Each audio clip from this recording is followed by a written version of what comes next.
Greetings all, BWS2K here. I'm joined as always by Scott Summers in the back.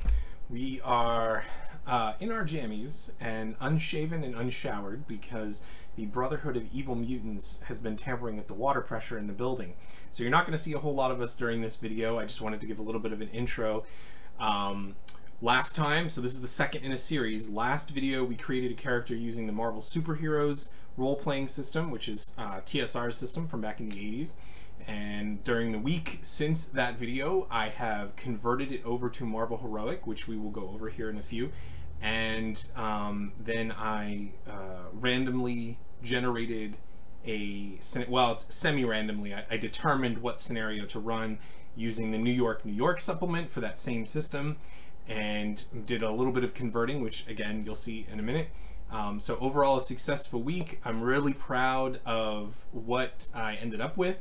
This is actually 3 or 4 hours ago. I had an entirely different character, entirely different data file in mind, but it just wasn't sitting well with me, you know? Like when you make a character and it's like, this isn't quite who it needs to be, right? You keep chiseling at that stone, so to speak. And I laid down to take a nap and I couldn't sleep because the idea hit me. And it was brilliant. Scott loved it. So we revamped everything, redid the data file, and that's what you're about to see. So you're not going to see us much. You will hear my voice, of course, and Scott's when he chimes in. But we're going to shut off the video. And it's good this way anyway, because there's a lot of graphics, a lot of stuff to be able to see on your screen. And you don't need to be looking at us. You know what we look like. Especially now, you probably don't want to be seeing us. So that's all I'm going to say for the intro. So let's get to it.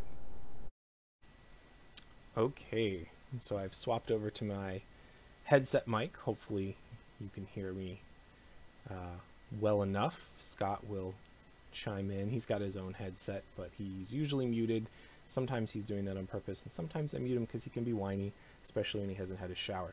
So we're gonna go right to left here. Starting on the right, this is the Marvel Superheroes character sheet that we kind of came up, well, I mean, it's just a text file, but this is what we came up with last time in terms of randomly generating a character. The real high points were that it's a robot, really excellent psyche, which is like willpower and resistance to domination or magical resistance, and resources at this level according to the judge's book. So in the little graphic that you've got on the bottom left, you've got the 4 books and then Marvel Heroic. So it's going from top left is the advanced players book, bottom left is the judge's book, bottom right is the ultimate powers book, and then the top right is the New York supplement. So those are the 4 books that we're using. If you I'll put the link in the description again, but if you are interested in seeing how we got there, and for whatever reason you don't want to watch the first video, we used the advanced players book and the ultimate powers book to generate this character. And the judge's book has a nice table in there that just kind of tells you if you have, like for instance our character does, if you have excellent strength, what are some other characters that have excellent strength. And that's nice because it means you're talking canon characters, and that's a common language between Marvel Heroic and Marvel Superheroes. So for instance, that's not so much what happened here, because it is more art than science. But if I had a character who for whatever reason was you know, had a really high strength stat, and I wanted to see ballpark what that would mean for Marvel Heroic, then I could look in the judge's book, and let's say they had amazing strength, okay, in the Marvel Superheroes, and I could look in the judge's book, it would say amazing strength is ability to press whatever, how many thousand pounds, and it would give an example, and it might say like Iron Man. Well, Iron Man has a canon data file in Marvel Heroic, so I can go look at Iron Man's file. Oh, look, he has superhuman strength D10. Okay, so then my character should have superhuman strength D10. It doesn't always work like that, and sometimes you want to be more focused on what you're going to do with the character than a one-to-one conversion, because it can get choppy and disjointed, especially if you try to do everything like that. But anyways, not to dwell too much on that because we did that last time. The only thing that I will point out is I did fill in the contact of J. Jonah Jameson, and I'll explain that in a minute. So looking at that and thinking through that during the week, what we finally ended up with is the picture there in the middle, and we like I said in the intro, just a few hours ago, I had some color on this. I didn't have a name. The distinctions were a little different. Some of the SFXs were different. The specialties were different.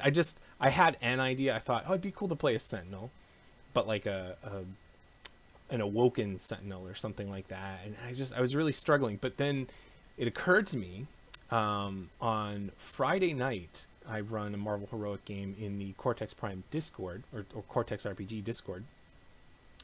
And one of the locations they went to was a junkyard, and it was Eddie's Exotic Emporium of Odds and Ends. Very fancy name, very upscale junkyard.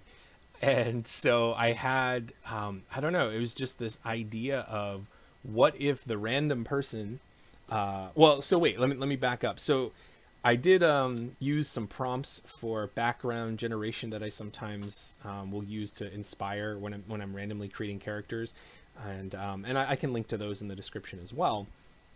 But they oftentimes lead in one direction, and then I kind of mull it over and end up going in a different direction, but the inspiration still served its purpose. So what we ended up with here is Eddie Allen, who is the owner-operator of Eddie's Exotic Emporium of... did I say it? Did I mess it up? The Junkyard. Eddie's Emporium of Exotic Odds and Ends. Gosh, I wish I had written it down somewhere. At any rate, and he's the owner-operator of this junkyard, and he's like a middle-aged guy, a little bit of a pot belly, kind of balding, maybe a comb-over, maybe a mustache, probably a thick accent, and I think he probably went to elementary school with J. Jonah Jameson. That's why I threw that contact in there. And but he's just a businessman, you know, small business guy. And if you need any kind of junk parts for your car, appliances, or if you're looking for some quick cash and you need to get rid of the third toaster that you got on your wedding, then you go see Eddie and you swap it out. Well, when Mojo, who is the sovereign ruler of the Mojoverse, sets his mind to something, sometimes things get a little crazy, and he is definitely all about the ratings. And I won't go too much into that character other than to say that I love him. I actually scrapped a video that I had working, doing a conversion for, or making a data file for him. I think he's just off the walls and lovely. But imagine reality television, but on a like dimension wide scale. So he is constantly looking for new sources of entertainment for millions and billions and trillions of viewers in his dimension, and he is tangled with the X-Men. Most notably, he has direct ties to the character Longshot and Spiral, if you're more familiar perhaps with those characters. And but so the idea here is Mojo he wanted to make an opponent for the X-Men that would really bump the ratings up to 11.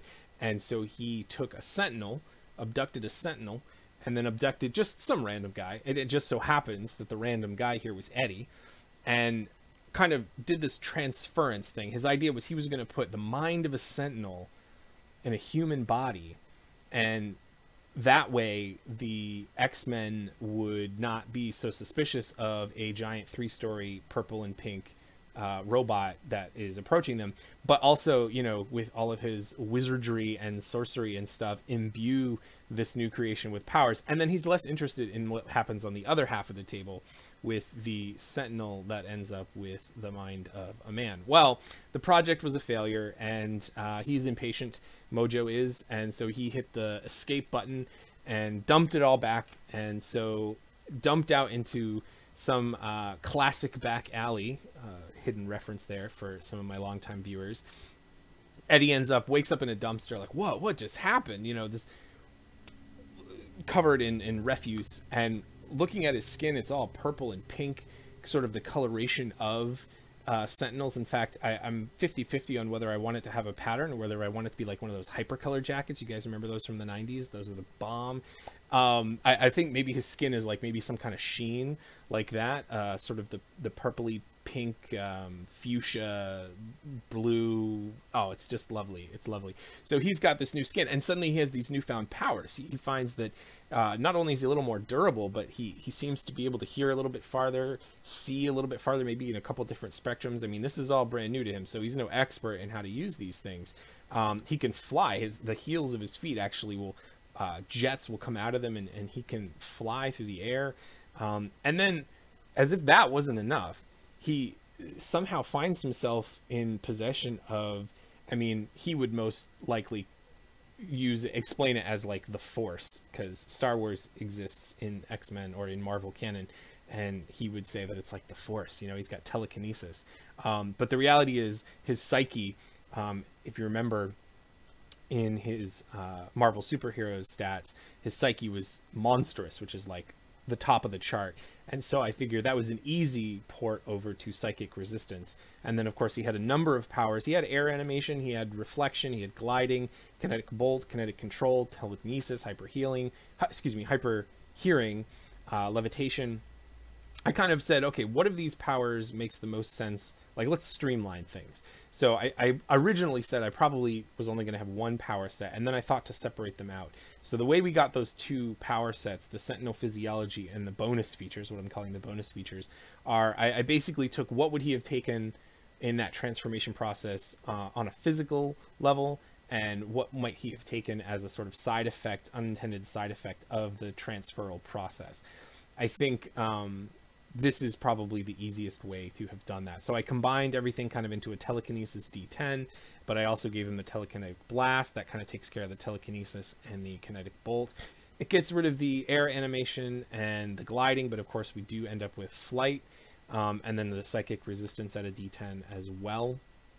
Senses, he has hyper hearing in Marvel superheroes, but I just represented that as enhanced senses. I tend to think as time goes on, he might be able to sort of uncover additional sensory options, right? As the sort of sentinel inside him is kind of waking up, and he's becoming more in tune with it, because he's no longer organic. And that's the thing here. He looks like Eddie, except with the different colored skin, but he is no longer a being of flesh and blood. He is completely inorganic, completely robotic. And he doesn't need to eat, sleep, or drink. He doesn't need to breathe. He is a combination of a sentinel and a person, a human being. So he ended up with those two power sets. Now, I went with the affiliations, which there's no real indication from Marvel superheroes. So I kind of just went with what seemed right. I figured he's got a team of guys at the junkyard, so I gave him team as his best. Buddy, you know, he likes to kick it back with his best pals.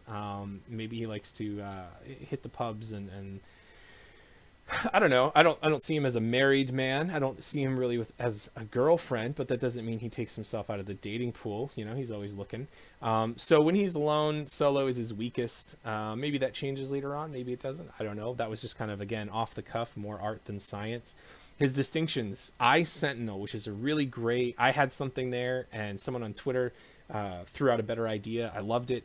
So I switched it to Eye Sentinel to just represent everything to do with being a Sentinel, or having that Sentinel physiology piece, that Sentinel mind. And then you've got From the TV, because I figure, you know, in Marvel superheroes, he has resources. Again, if you look in the judge's book, having resources at the excellent level means you might be a small business owner. So he is a small business owner. And knowing J. Jonah Jameson, I would say that he gets some TV spots and probably some newspaper coverage, occasionally an article, but certainly always like an ad somewhere in a prime placement. So he's known, and he will become certainly more known now that he has sort of upgraded. Not just because he's from the TV and all this sort of thing, but certainly now because everyone knows what Sentinels are. I mean, they're hard to miss. And good guy, bad guy, meh, it's kind of on the fence. So I think the fact that he now looks even more, I think he's about to see a big increase in business is what I'm saying here. And then the last distinction, refuse of the Mojo verse. Mojo, is he ever really finished? Does a true artist ever really throw anything away? Not so, not with Mojo.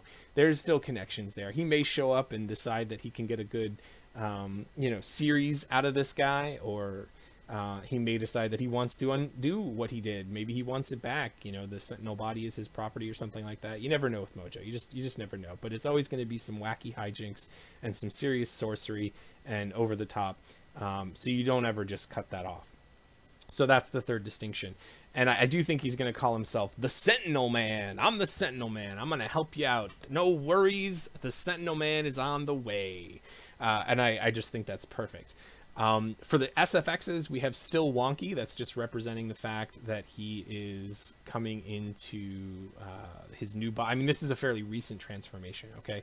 So he's still kind of learning that, which is to step up or double any Sentinel physiology power, so the enhanced durability, enhanced senses, or enhanced flight. He can step those up for one action, but if it fails, he adds a die to the Doom pool equal to the power's normal rating. So for instance, he could step up enhanced durability for an action. Maybe he is purposely shielding something, or you know, I don't typically think of durability as an attack action, but I can see the justification if he's trying to do something, or he needs to fly extra quick or whatever. But if it fails, he would step that D8 up to a D10, and if it fails, then not only does he fail the action, but a D8 goes into the Doom pool. And that's nice when you're doing solo stuff, because it's a good way of keeping the Doom pool sort of flowing. And then we have branding as another SFX. Spend a plot point to double the from the TV distinction in any pool. And that was because he has 0 popularity in the Marvel superheroes thing, but I figure he's a small business owner. I'm kind of bending around that a little bit and just saying, you know what, if he's dealing with folks, or if he's trying to help somebody or get recognized or whatever, I think he should be able to double the distinction from the TV in any pool that he wants for the cost of a plot point. I just like that idea, because he's not one of the, he's not like going to join the Avengers. That's not who Eddie is. He's a businessman first, takes care of his business. The junkyard, you need your parts, you come on down to Eddie's place, okay? But also, he's the Sentinel Man. And, you know, people recognize him, get some good PR, and it's not like he's going to fly away from the scene of some big caper that he's just foiled before he gives a quick, hey, you know, this is exactly the quality performance you can expect from me and my whole crew down at the lot, right? And he's handing out business cards, probably. So branding, perfect SFX. Limit obvious weakness, gain a plot point to step up water-based stress or complications placed on this hero. That's a direct relation to the weakness in the Marvel superhero of being allergic to water, but it's kind of the more tame. It's the more tame version in Marvel Heroic, where you basically just can gain a plot point by stepping up any. So it doesn't mean that he has an inherent weakness, but you can take advantage as the player of an inherent weakness or flaw. Okay. And then the second set, the bonus features, the Psychic Resistance D10, Telekinesis D10, and Telekinetic Blast D8. He has the SFX of, like, juggling, kind of. And that's the area attack. I'm rewording these. They're worded actually very similar to... Oh, hi, motorcycles. They're worded very similar to default or stock SFXs and limits in the book. But it's just for each additional target beyond the first, you add a 1d6 to your pool, and then you keep an additional effect die. So, and for clarification, because someone had asked, that's both, you do both of those things for each target. So if you have 4 guys that you're telekinetically blasting, all right, you're going to add 3d6 to the pool, because there are 3 additional targets, and you're going to keep 3 additional effect die. So you're going to have a total of 4 effect die by the time you finish rolling, and then you assign each of those effect dice to the individual targets. And then he has the limit of autopilot, which I figure is just, if he shuts down bonus features, he gains a plot point, activate an opportunity to recover. He's kind of giving into his Sentinel physiology nature and kind of switching off his brain a bit there to let that sort of take over. So maybe this is a situation where he's knocked out or something, and his body kind of automatically takes over. Specialties, combat expert. I figure that more represents the fact that, I mean, he's had to fend off, you know, hoodlums that have broken in the fence and tried to make off with whatever scrap metal they could get. So it's not like he's not averse to using a baseball bat, but he doesn't have, and maybe he's a vet. Ooh, did he serve? I bet he served in the war, in the big one. No, that's World War II. I don't think he would go back. Did J. Jonah Jameson serve in World War II? He was probably in Korea, right? I don't know. We'll figure that part out later. So maybe there's a little bit of experience, but mostly that's banking on the Sentinel reflexes, automatic programming, that sort of thing. I really like Deathlock, Michael Collins' Deathlock, so I tend to kind of think about cybernetic. I mean, there's not a cyborg. This is completely a robot, but he's got like the consciousness or the mental, the psyche of a man in there. So maybe there's going to be some internal dialogue though between the Sentinel computer systems, AI, whatever, and Eddie himself. And then business expert, because hey, that's what he is. He owns the junkyard lot, the Emporium of Exotic Odds and Ends, or the Exotic Emporium of odds and ends. I forget how I worded it. You guys remember. You can rewind. How embarrassing for me. But just to represent the fact that he's a businessman and he has access to his own finances to some degree. And yeah. So that's what we ended up with, the character, the Sentinel Man. I love it. Eddie Allen. It's great.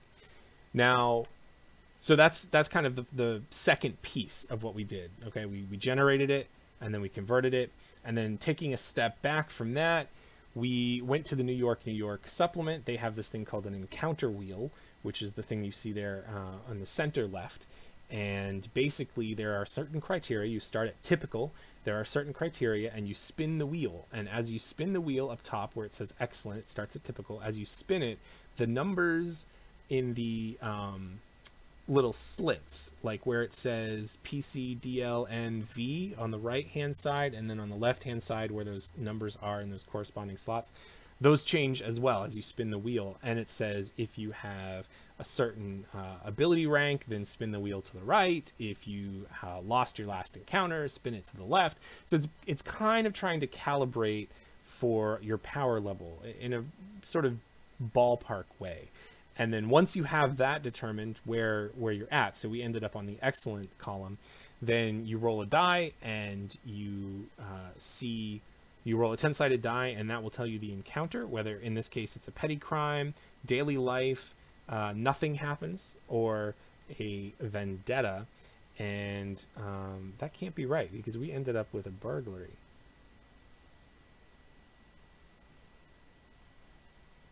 Huh. Okay. Well, something goofed up there. Maybe I just didn't end up on excellent, but this is the picture I'm using. I don't know. At any rate, it doesn't matter. The point is, you roll it and you figure out what you're doing next, and sometimes you mess up and you end up doing something which isn't even on the wheel. Hey, I mean, that's how it is. What can I say? I haven't shaved. I haven't showered. I didn't have coffee. It's been a day, and that's how it is. So we're doing a burglary. And I'm going to read you the description of the scenario in the New York supplement for the scenario that we're about to embark on. Excuse me, having a sip out of my Marvel mug there. So I'm going to read it to you. It's called Encounter 1, Birds of a Feather Rob Together. The summary is that the Vulturions, you guys remember the Vulturions? I bet you don't, because I didn't know who they were. The Vulturions are burglarizing the Manchester Hotel. The hero is in the vicinity of the Manchester Hotel. Sawhorses are being put up to keep back the crowd that has gathered outside the hotel entrance. A rumor passing through the crowd says there's been a bomb threat, supposedly on the top floor. A few winged shapes fly about the upper stories. The hero, if airborne, will see 4 flying figures dressed in reds and yellows enter the top floor of the Manchester Hotel. So that's sort of the setup, and then the adventure sort of description. It says, Honcho of the Vulturions has called in the bomb threat to clear the building so he and his fellow flying felons can blow the safes in the luxury apartments and escape through the air. It's a robbery, burglary. If the hero cannot fly or scale sheer surfaces, the top floor can be reached by the elevator or stairs. So they kind of have this innate, or not innate, but they have an alternate route that you can get there. But that's not a problem for Sentinel Man. If the hero must get past 2 security guards that are down in the lobby. And if the hero explains why he or she wants to investigate and makes a successful popularity feat roll, 1 guard will accompany the hero to the 11th floor while the other remains below to aid the police. This is not really going to affect us because we can fly. The first security guard will help the hero as much as possible, and here are her statistics. Now, on the 11th floor, each Vulturion is in a different suite, looting its wall safe. So this is a very posh hotel. And so they're kind of doing a smash and grab on the 11th floor. When the hero, and possibly the guard, arrive, the Vulturions are concentrating on the jewelry, cash, and other easily pawned items. If the hero comes up the elevator, that's not what we're doing, the Vulturion in the nearest apartment is alerted and waiting in ambush.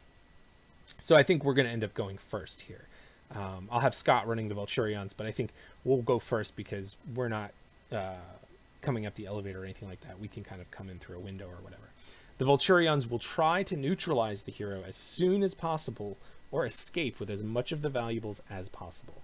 They work together as a team and try to draw the battle to the roof, outside, where they stand a better chance, which makes sense because I didn't know who these guys were.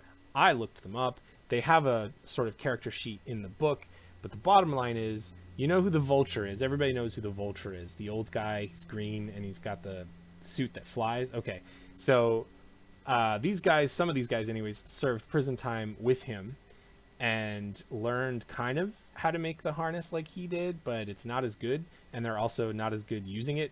So that's their power. They have one power, and it's flight, and there's 4 of them, and they're basically just thugs. There's nothing special about them, and I thought it was hilarious because the one thing that is mentioned that they have is blowguns with poison tipped darts. That's not gonna bother Sentinel Man, let me tell you. So I thought, you know, it's a group of these guys, so I went with a mob because they weren't really different enough from each other. You know, if you think of like the Serpent Society or something like that, they're drastically different. Yeah, Scott's pointing to, yeah, the X-Men. The X-Men are all different from each other, right? So you wouldn't necessarily represent them as a mob, but these guys are functionally identical. So I gave them a team mob affiliation, 4 D8s for that. No solos, no buddies. That will just winnow away the mob dice there. I gave them 2 distinctions, and I think I'm saying this, these might be done up as minor GMCs. I don't remember. I don't have the book in front of me, but I think I tried to follow the guide a little bit. But like I said, it's an art, not a science. So sometimes you don't follow the book because you do what makes sense. They have 2 distinctions. They just fly, because they just fly, and flock tactics, which is just fun to say. I gave them a specialty of crime expert. I did give them D10 reflexes, but they're starting in the hotel. So implied in the D10 reflexes is moving through the air in some way. So, I mean, I don't know that they'll always be able to take advantage of that. And then I did give them D8 blowguns for all the good it's going to do them in this particular circumstance. And they have 1 SFX, which is focus, which is where you can add together 2 dice of the same size and make it into 1 die of a larger size. So for instance, right off the bat, they've got 4 D8s for their team affiliation. They could instead make that 2 D10s. And they could do that again if they used one of their distinctions as a D8 and then blowguns or crime expert, because they could combine those 2 D8s. And then implied in there, it doesn't say on their data file per se, but implied on there is the limit of mob cohesion, which is where you take out the individual dice to reduce the size of the mob. Okay, so let's see. Last time we generated the character in Marvel Superhero, then we spent the time to convert the hero into Marvel Heroic. We ended up with Eddie Allen, the Sentinel Man, which is, I'm so excited to play him. And we did the New York encounter wheel to determine that we have a burglary in progress. And I think we may have goofed it up a little bit because burglary is not even one of the options on the wheel. But these happy little accidents are what lead to the best kind of writing. And what's most important is that we tell a cool story, not that we're following the rules. If there's one thing I think you should take away from Cortex Prime, Cortex Plus, Marvel Heroics, Serenity, whatever, if there's one thing you can take away from it, it should be that you should never let the rules get in the way of telling a really cool scene. I mean, that's kind of always in general a good rule, but specifically with Cortex. So we're not going to worry about that. So we may have messed up, but that's not a big deal. And then so what we've got the Vulturian set up. Now I do have 2 scene distinctions. So I'm going to switch over to roll 20 to show you the setup for how we're going to play through it. But I'm not actually going to play through it in this video, and then we will connect at the end. So let me just switch over real quick. All right, so you can see here on roll 20, I've got things set up to go. We've got the Vulturian's data file, some extra plot points, and a red X for marking stress. Sentinel Man's data file. We've got Scott and my token. You can see over here, I did roll a D100. I rolled a 94 and I wrote burglary. So, and I did roll on the excellent column. So whatever. Mojo was involved. And then up here in the top left, I've got my 4 steps to remember to use say it, assemble it, roll it, and resolve it in terms of how we go through play. And then I have 2 scene distinctions. We've got the Doom Pool starting at 2d6. And we've got 2 scene distinctions. Crowded onlookers, because the scenario did say that there were a lot of people looking up and they were setting out sawhorses, so the police are on the scene. So it's kind of a crowd gathering. And then I also put hotel interior. Now, I don't imagine that they're going to stay in the hotel for very long, but it is nice to have that as a scene distinction because it may come into play. Now, I'm saying this because I want to remind myself. Actually, you know what? Let's type it in the chat. That'll definitely be a reminder to me. Make sure to use 2 distinctions. Exclamation, exclamation, exclamation. So that's just a reminder to myself of the rule where you can use a scene distinction and a distinction from your data file as long as you use one of them as a D8 and one of them as a D4. It's a great way to keep plot points coming. It's a great way to pull in those scene distinctions, which sometimes get ignored. And so I like to do that when I remember to do that. All right, so that's the setup on Roll20. That's how I have it. And we will go through the scenario next time. Yeah, I'm excited. Are you excited? I'm excited. The Sentinel man. He's just an ordinary guy. He's just an ordinary guy with extraordinary powers and purple shiny skin. He's not the purple man. He's not that one. He's the other. This is from the TV. This is Eddie, the Sentinel man. He's from TV, you know, from the commercials. Yeah, you know what I'm talking about. All right. Well, let's wrap it up, and then I will see you next week. Okay, so that's all the stuff that we've got. We are ready to go, and I want to thank you for watching. If you see anything I messed up, if you have any questions, comments, observations, you can throw those in the comment section below. I will make sure to provide the link for the Cortex RPG website, Marvel Plot Points, which is a great Marvel Heroic centered website. ClassicMarvelForever.com is the website for the Marvel Superheroes resources. And what was the other one I said that I would link to? The other one that I said I linked to that I'll remember, Editing BW, remember the one and put that one down there too. And I think that's it. Now, I'm curious to see moving forward how we're going to do the Doom Pool. I haven't quite nailed that down because these are encounters, and usually you think of the Doom Pool in the structure of an event, and we don't really have an event yet. I think as we go, we might have to make sure that we're tying things together into an event structure in a loose sense. And I feel like the obvious thing would be some kind of Mojo returns situation. So maybe there's a Mojo counter or something. It sounds like an Austin Powers reference. At any rate, thank you for watching. We'll see you next time. Excelsior.